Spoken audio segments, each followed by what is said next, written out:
Hello viewers, আসসালামু আলাইকুম and welcome back to my channel. আজ আমি আপনাদের দেখাবো পারফেক্টভাবে মুচমুচে পেঁয়াজ বেরেস্তা কিভাবে তৈরি করতে হয়। পেঁয়াজ বেরেস্তাটা কিভাবে সংরক্ষণ করলে দীর্ঘদিন ভালো থাকবে সেটিও আমি ভিডিওতে বলে দেব। এই পেঁয়াজ বেরেস্তা কিন্তু বিভিন্ন খাবার তৈরিতে খুবই গুরুত্বপূর্ণ একটি উপাদান, তাই এটি সঠিকভাবে তৈরি করতে পারাটাও জরুরি। আশা করছি আজকের ভিডিওটি আপনাদের ভালো লাগবে। ভালো লাগলে অবশ্যই আমার চ্যানেলটি সাবস্ক্রাইব করে রাখবেন নতুন নতুন আরও সহজ এবং মজাদার সব রেসিপি পেতে। তাহলে চলুন আর কথা না বাড়িয়ে পেঁয়াজ বেরেস্তাটা কিভাবে তৈরি করবেন দেখে নিই।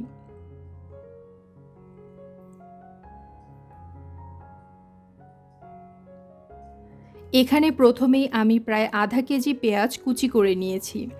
আপনারা আপনাদের যতটুকু লাগবে সেই পরিমাণ কেটে পেঁয়াজ বেরেস্তাটা করবেন, শুধু প্রসেসটা সেম থাকবে। পেঁয়াজ বেরেস্তা তৈরির ক্ষেত্রে চেষ্টা করবেন ছোট সাইজের দেশি পেঁয়াজ ব্যবহার করতে। পেঁয়াজ বেরেস্তা তৈরিতে দেশি পেঁয়াজটা ব্যবহার করা সবচেয়ে ভালো, তবে বিদেশি পেঁয়াজও ব্যবহার করতে পারেন, সেক্ষেত্রে ছোট সাইজের পেঁয়াজগুলো ব্যবহার করবেন।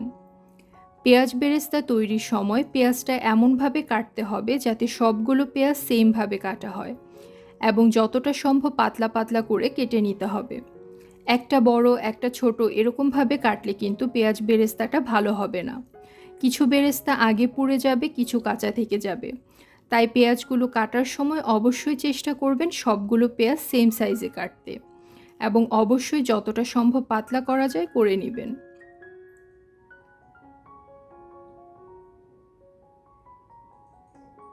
এবারে পেঁয়াজগুলো হাত দিয়ে একটু ছাড়িয়ে দিচ্ছি, এতে করে পেঁয়াজগুলো ভাজার সময় দলা পাকিয়ে যাবে না।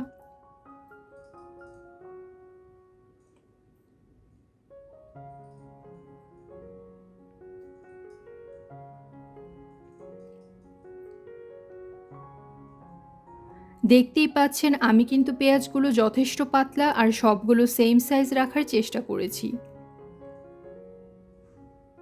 এবারে চলুন দেখে নেই কিভাবে এই পেঁয়াজগুলো ভাজবেন। ভাজার জন্য একটি প্যানে আমি নিয়ে নিচ্ছি 3 কাপ সয়াবিন তেল। তেলটা এমনভাবে নিতে হবে যাতে সবগুলো পেঁয়াজ তেলের মধ্যে ডুবে থাকে। পেঁয়াজ বেরেস্তা তৈরিতে সাধারণত তেলটা একটু বেশিই লাগে এবং অবশ্যই ফ্রেশ তেল ব্যবহার করবেন। আগের ভাজাভুজির অবশিষ্ট তেল কোনোভাবেই ব্যবহার করা যাবে না।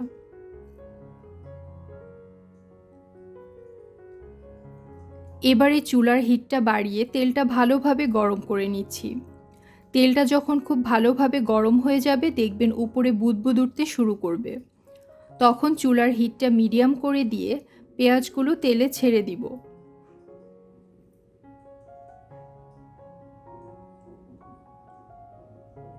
খুব সাবধানে পেঁয়াজগুলো তেলে ছাড়বেন, কারণ তেলটা প্রচুর গরম অবস্থায় আছে।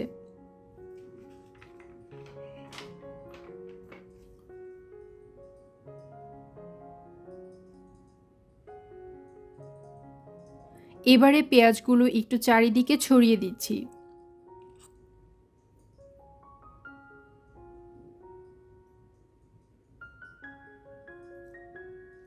এরপরে দিচ্ছি 2 চা চামচ চিনি। চিনি দিলে পেঁয়াজ বেরেস্তাটা অনেক মুচমুচে হয় এবং কালারটাও খুব সুন্দর আসে।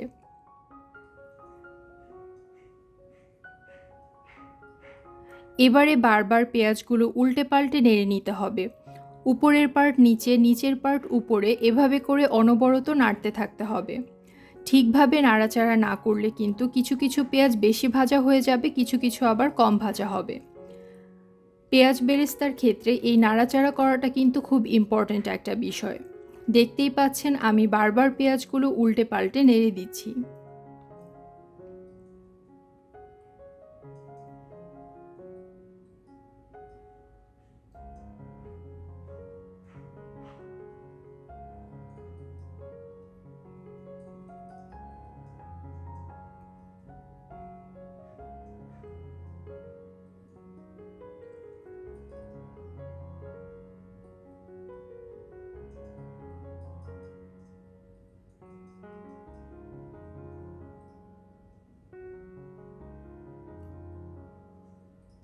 পেঁয়াজগুলোতে কালার আসা শুরু হয়েছে, এই অবস্থায় কিন্তু কোনোভাবেই নাড়ানো বন্ধ করা যাবে না।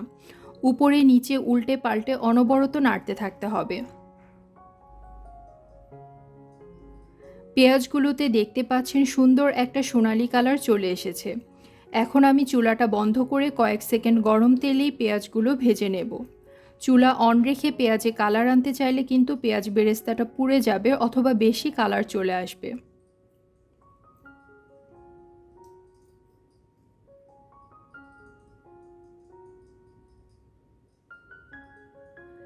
একটু হালকা কালার থাকা অবস্থায় আমি একটি টিস্যু পেপারের উপর বেরেস্তাগুলো নামিয়ে নিচ্ছি। এতে করে অতিরিক্ত তেলটা টিস্যু পেপার অ্যাবজর্ব করে নেবে। আর ঠান্ডা হতে হতে পেঁয়াজ বেরেস্তাটা আরও একটু কালার চলে আসবে। তেলে থাকা অবস্থায় কালার আসার জন্য অপেক্ষা করা যাবে না, তাহলে কিন্তু বেরেস্তাটা পুড়ে কালো হয়ে যাবে। আর এই যে পেঁয়াজ বেরেস্তা ভাজার পরে যে এক্সট্রা তেলটা রয়ে গিয়েছে, এই তেলটা কিন্তু পরবর্তীতে পোলাও, রোস্ট, বিরিয়ানি এসব রান্নায় ব্যবহার করলে খাবারটায় অনেক সুন্দর একটা ফ্লেভার আসে। আপনারাও এটা ট্রাই করে দেখতে পারেন। তৈরি হয়ে গেল পারফেক্ট এবং মুচমুচে পেঁয়াজ বেরেস্তা। এবার আমি আপনাদের দেখাচ্ছি বেরেস্তাটা কতটা মুচমুচে আর পারফেক্ট হয়েছে।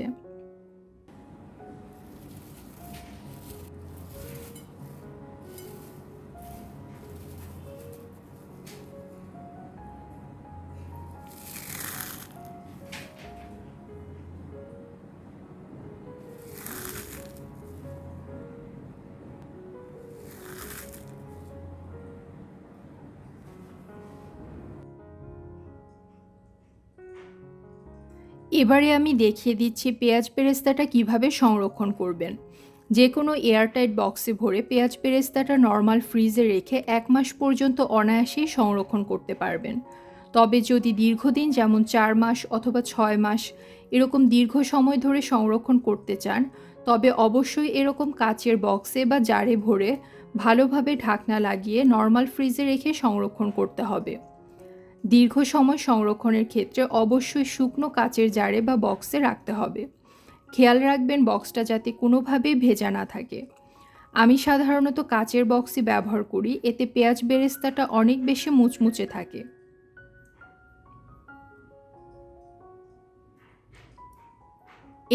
এই ছিল আমার আজকের সহজ রেসিপি।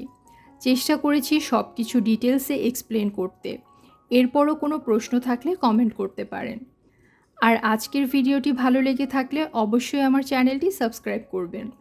আজ এখানেই শেষ করছি। সবাই ভালো থাকবেন, সুস্থ থাকবেন। আল্লাহ হাফেজ।